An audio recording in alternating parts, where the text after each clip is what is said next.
Nó chỉ tao có uống cụ tu có giờ ngu yo lên từ tu lại lo cá lia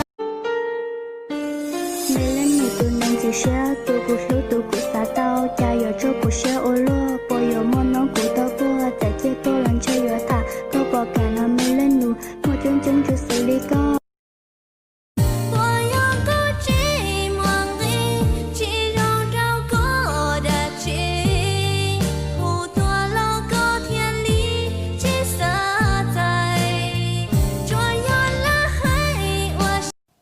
online cho xe này, chắc cũng xong đã có stay của đi.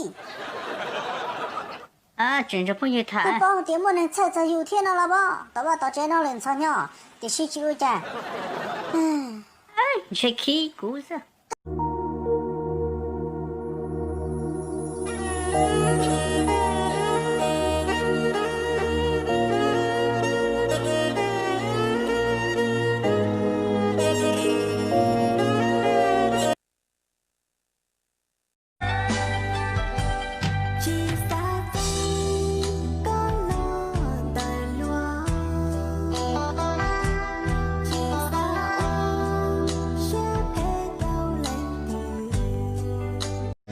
chỉ mùa siêu lũ cô tiêu cha con hồn chiếu đó cô lụp lờ.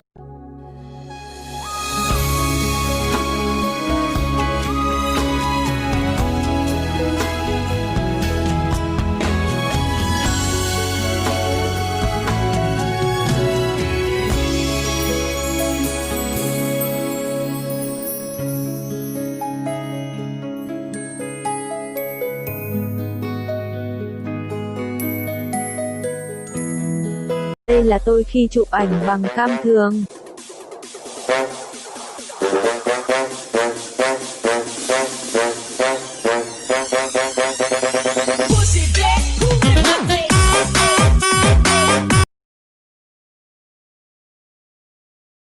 Sang bằng non chim trâu của san